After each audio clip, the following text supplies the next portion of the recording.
Don't let your ice cream melt while you count someone else's sprinkles. So it's like comparison is the thief of joy. If you're focused on what you have, you'll enjoy it more. I like to think about when you tell someone what's the most important thing to you, and they say, whatever that is, then that should be reflected in their life. Or if you're on your deathbed and I'm saying these things were important, was that shown every day? Like, you shouldn't have to wait till you have the free time or till you're retired if something's a priority. Build it into your everyday life. Kill Complacency, a podcast that inspires growth and intentionality and helps you overcome your greatest obstacles.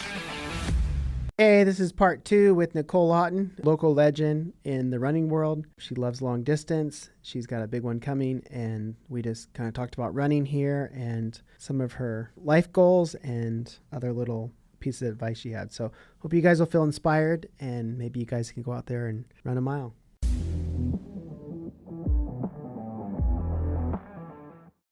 You talked earlier about the community.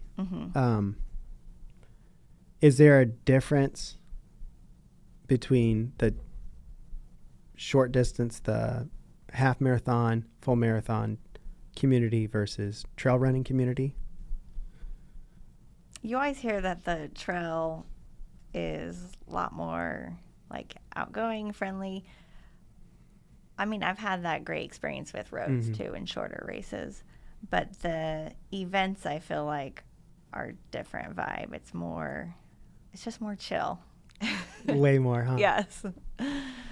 Yeah. I mean, people can't imagine sleeping in a tent before a marathon. Like, you would never do that. But like, 100 miles? Yeah, I'll just sleep in my tent. It's more about the whole experience and being out in nature and just kind of slowing down with stepping away from the world and just hanging out for that weekend or whatever and just focusing on the experience. Yeah. Even the finish line is so different because there's oftentimes so many people in those shorter races that they have to herd them through. And you can't stay there and congratulate the runners. Oh, yeah. So I feel like even that's different because the trail running, not that everyone stays around, but the environment is inducive to that too. Like they want everyone to stay and hang out. Yeah. So we talked about balance, and basically you just said that Sorry, I didn't give a good. You've got it made because. Yes, I recognize I am lucky in that aspect, but it's just you're going to have to pick. You can't have everything be perfect. You're not going to be 100% at everything. But if we can circle back to it just a little bit, because I know like some people want it, they're training boom, boom, boom, boom, boom, boom. And that's just really hard when you're a mom and you're taking care of kids and there's some flexibility there. How do you navigate that, Nicole, with life? I have to be, a lot of people like to get their run over with first thing in the morning, whether it's 5 a.m. or whatever. But this has also helped with ultra running because you're running all hours of the day. Just be ready to go at any time so that if I'm looking at the schedule, I'm like, we have a practice here and this time, then I know I'm going to slot it in there, even though it might not be the best time of the day to run, like how I feel physically, just getting it in. So being flexible with that, obviously scheduling ahead of time, not just waiting to see when the run will happen. So do you anticipate like tomorrow I'm going to run it this time because this is the schedule? Yeah.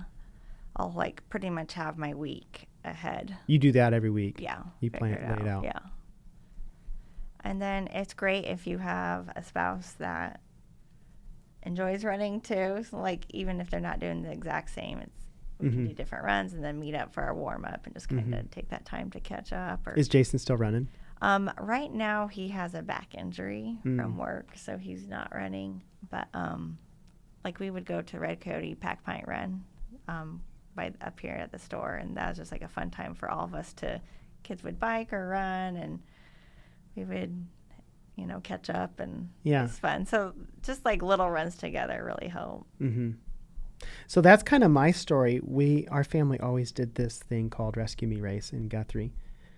And we would always, it's in September, and always like the 1st of September, we would start training. Because it's just a 5K. Uh-huh. And we would train, I don't know, like 3, 4, 5 times. Uh-huh. And we were terrible. But one year, 3 years ago, my wife Ginger didn't stop running. Uh-huh. And like, she just kept going, and she did it all winter, and not large volumes, but a couple miles. And I just sat back admiring that, like, okay, it's snowing today, and she's running, like, and that was probably the seed that started it for me. So to your point about the family, it's huge, and I would also argue it's somewhat becomes a culture. When you enjoy it, when you're the happy runner, then your husband's like, well, I want some of that. And I would suspect your kids maybe some too, huh? Are they runners? Not yet. My oldest, he's 11, and we just bought him his first pair of like real running shoes at maybe like in May. And I had big aspirations that we're going to like go run together in the morning in the summer, but that didn't happen all the time. But I think he's still like he can hop in and do a couple miles easily and enjoys it ish. So there's hope, you know. Yeah.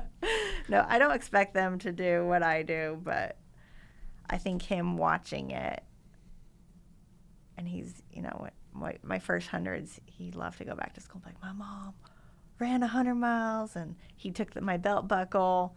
I think him seeing like people do this.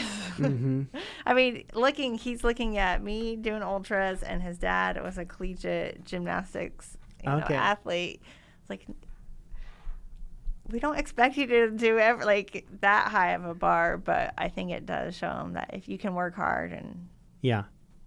How much Fit Nicole is grit, hard work?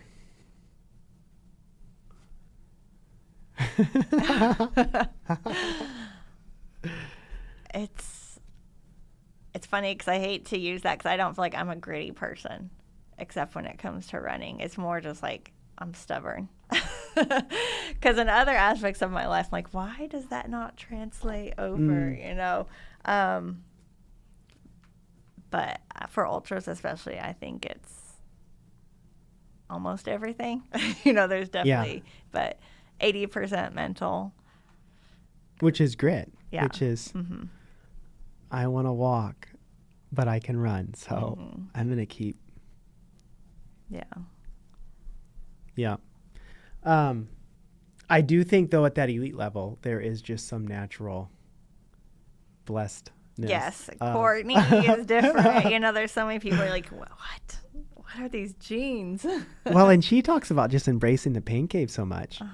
And as a culture, you know, we don't understand that. Like, why would we want to get to that point? Ann Trayson talks about that too. You know, she, she was for those who don't, she was a great runner in the 90s. Pretty much won everything she attempted. But it's within that pain cave, within that hardness, that the little bit I've done, you find out who you are, and you find out what you got. Yeah. And I think regardless, when you get to that point, however you come out, you always come out more confident because you were there and you made a decision. So. Yeah, I think a lot of the ultra running and the trail running, you're just putting yourself in these such different environments and challenges that it resets your perspective of what is difficult. Like, you know, I'll be pacing a marathon. People are like, oh, this course is so hilly. And it's just like, I want to go do the hardest races so that hilly doesn't seem hard anymore, you know, so that maybe someday, I mean, the mountain's always going to be hard, but just like resetting, okay, this is hard, but it's not impossible. And same with distance. It's like, okay, once you have gone past that marathon it resets your bar of like, okay, this is just a long run. And if you want to wear a billboard of a message of kill complacency or live intentionally, then check out my merch store. It's www.mindsetshop.com. Mindset is with an X, so it's MINDXET shop, SHOP.com. Mindsetshop.com. What has been the hardest race you've done?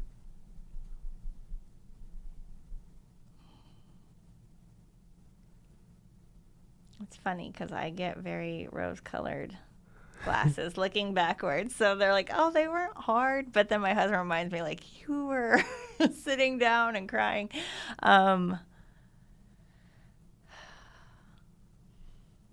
I think my hardest was Never Summer 100K is my first mountain race. And it feels the hardest looking back because I know I gave up for a long section of it. I was like walking and just having these thoughts of like, why did I think I could do this? Like, who was I to think I could come out here and compete? And I still did pretty well, but just letting it get into my mind. So that to me is my worst race and felt the hardest because I knew I gave up for a section of it. The mental. Mm-hmm. That was your first 100K?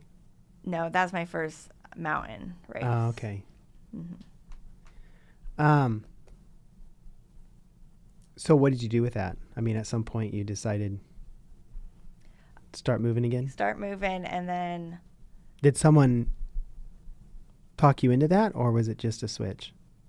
It was both. I saw my husband and family, and I was like, I'm so stupid for thinking I could do this. And I don't think they understood what I was saying. But in my mind, I was like, I'm going to go out there and I want to be competitive. And at that point, I had gotten down to 4th place. I'm like, I'm off the podium. I'm terrible, just like these ridiculous thoughts.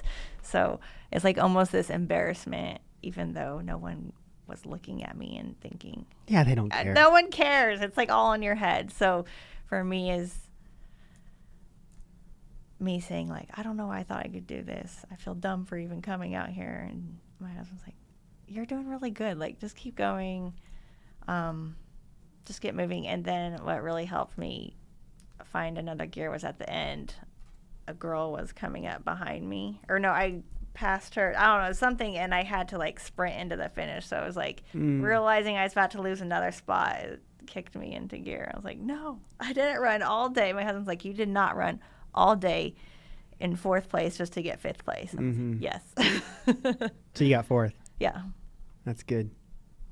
It is hard. I the last race I did, the last marathon was Missoula, the end of June. And I ran, like, my splits were, like, beautiful. Like, they were between. It's going to be the perfect race. Oh, it was, my goal was 3:20, and they were, I was like, I had like 38 seconds in the bank. And they were like, I mean, they were like the first 22 miles within like 5 seconds every split. I mean, it was beautiful. And,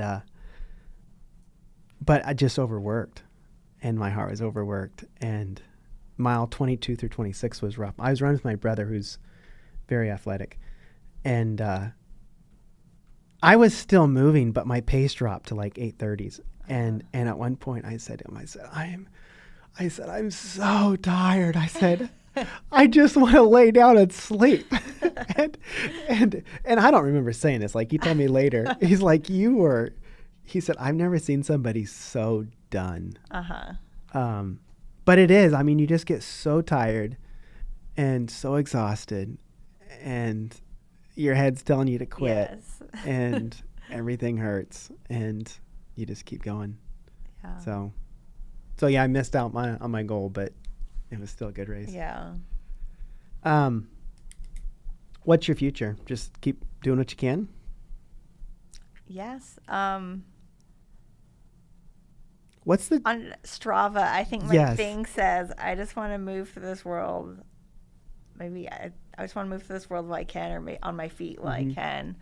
Is that a Obviously, no. You It's that. just a thought. Like, it's such a good way to like experience life. It's very in the moment. So I'd love to be competitive for as long as I can, but I don't see myself giving up running unless I have to, you know. Yeah.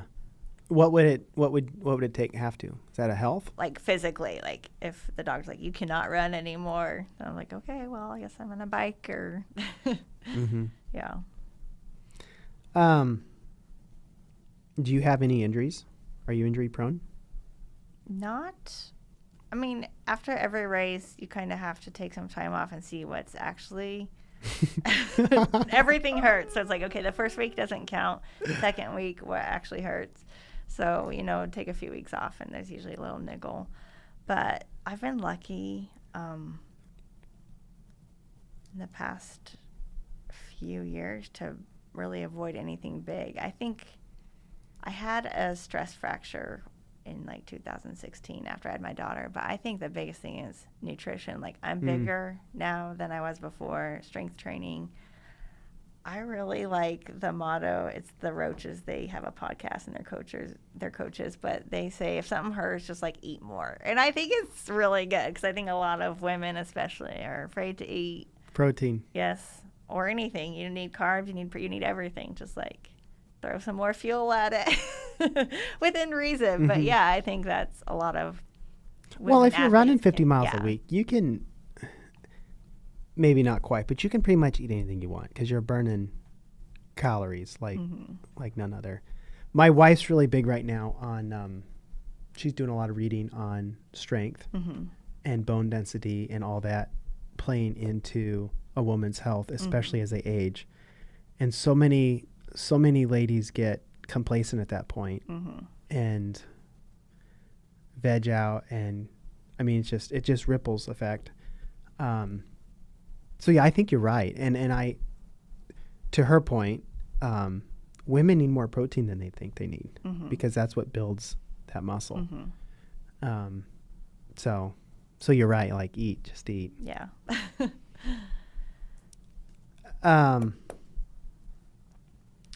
What advice would you give to somebody regarding just doing it versus trying to set a goal or a pace? Should somebody always have a goal, or should it just be a matter of get out there and just make it happen? I think people are afraid to make finishing a goal for their first, whatever that big jump is. But if you don't have that as the goal, you're going to find any out. I feel like I hear that a lot. Like, I'm going to, it's my first attempt. I'm happy with my result. Like, no, you went there to run the 100K, the whatever it was, the 100 miles. Like, it doesn't matter how long it takes you, but don't have an attempt as your approach. That's how I run. Yeah. I don't ever, unless it's like someone's telling you but then that's also your goal. Because I was thinking, like, there are people that are really being smart, and that's, I don't know. I guess it depends on your goal. But it depends on your why. Yeah, your why. Yeah. Yeah. Because maybe you're out there just to be fit and have the accountability. Yeah, because that's true. what. If you're out there for fun, like, that's also a thing I like to remember. Like, this is supposed to be fun. Yes. And that usually that's just about getting back to changing your mindset about something. But if it's miserable conditions and you're not going to gain whatever you're looking to get out of the race, and I have you ever had to quit a race? No. Is that an option for you? No. That's kind of what I thought. So that was, my dad always taught us that he said Hoffmans are not quitters. And like, that's grit, like we're going to do this one way or the other. Sorry. Go ahead. I was going to say, some people have so many races, and maybe that makes a difference, but I only have so many races a year. I don't overbook myself. So it's like, if I'm dragging my family out. We're going to Yeah. do it. I'm going to finish. I might not. If it's going to be terrible weather, I'll try to make it more enjoyable for them. But, like, as long as everyone's safe, like, that's the goal. Mm-hmm. I did Route 66 this year, and it rained that morning. Mm-hmm. And before the race, 2 things I did. Number 1, I had brand new socks, and they shrunk. But they shrunk. I was not paying attention, and I stepped in this big puddle. Uh-huh. And so I started off with wet feet, and my feet were burning. You know, I could feel something was up. And at mile 14, I was like, I got to look at this. And I took my shoe off, and I had this silver dollar blister on my arch and on the other foot too. And I called Ginger, and I said, Ginger, I said, I've got these blisters. I said, I don't think I can run on these. And she said to me, she said, Marty, if you have to crawl, you need to finish for the kids. And I was like, okay. So we stuffed some leaves in the socks, and Leaves? well, it was what I knew, you know, it was a friction. Uh-huh. And so I thought if I put a barrier in there, it'll help. So yeah, I stuffed wet leaves in my socks. Because I just pulled over. So much worse. I just pulled over on the grass, you know. I stopped at the next aid station. Okay. And I wrapped. Yeah, okay.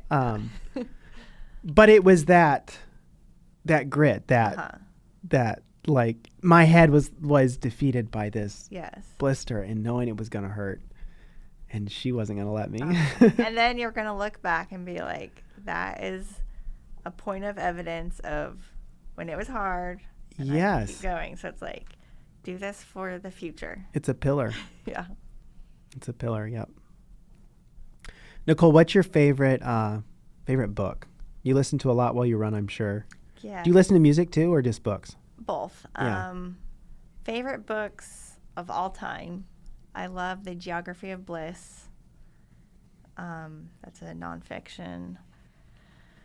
One of my favorites I recently listened to was A Covenant of Water. That's a really good one. It's long, so that's for lots of ultra training right there if you're listening to it. But I recommend listening because then what's that about? It is a multi-generational story taking place in India. And, you know, it ties in a lot of medicine because there's a physician in the family. It's really good. Okay, that's good. What is a quote, Nicole, that inspires you or pushes you? I mean, I probably have so many cheesy mantras, but one of my favorites that I heard, and then I even thought, if I were to get a tattoo, I would get an ice cream cone, and it'd be like, you know, a pointed sugar cone, and then a light and a dark, and they're kind of melting together, and it's, don't let your ice cream melt while you count someone else's sprinkles. So it's like, comparison is the thief of joy. If you're focused on what you have, you'll enjoy it more. And where'd you hear that quote? Do you know? It's probably some like cheesy Facebook thing. But I thought it was cute. It's like a cute way to say that, you know. And I love ice cream, so. It's so true, and especially in the running circles, like you can have a great run, get on Strava. Yes. And then you're like, oh. Yes, very much so. That's a big thing for me, is having to not, you know, start looking at who the competitors are and then looking at their pictures. I'm like, oh my gosh, she has a 6-pack and I don't, or like she's sponsored and I'm not, and they're running this miles, or like I can't even do that because I can't live in the mountains, and you know, but just realizing you, I don't know, once what you have is enough, it's yeah, happier. Yeah, you make the best of it. How about a final message? If you got one message to share to the world that you're going to be known by, Oh gosh. what is Nicole's message?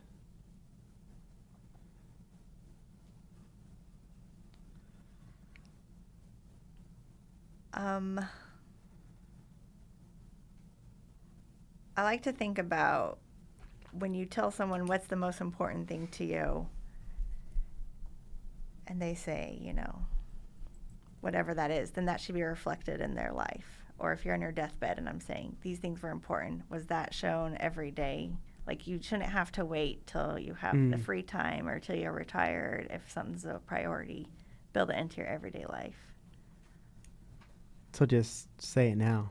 Just, yeah. I was saying, my dad has Alzheimer's, and my mom talked about doing all this traveling, and he worked until he couldn't anymore and had to retire, and they didn't get to enjoy that. So I think about that a lot. If whatever those goals were, instead of waiting till you have the chance, make your life a reflection of those goals, those values. There's a book I read recently or listened to, but it's called Be Your Future Self Now. And a lot of times we put off who we can be for a later date. And the premise is like, if you want to be those things, like, live them now. Don't wait. Just do it. So, because it's not going to be guaranteed that you have the health or anything, the time or the money. And you honestly, you'll never have enough time. You'll never have enough money. You know, there's all these excuses you can make for not doing things or saying things. So, yeah, just live today as if it's your last, I guess, maybe. Yeah. Well, thank you. Thank you so much. It was fun to do this.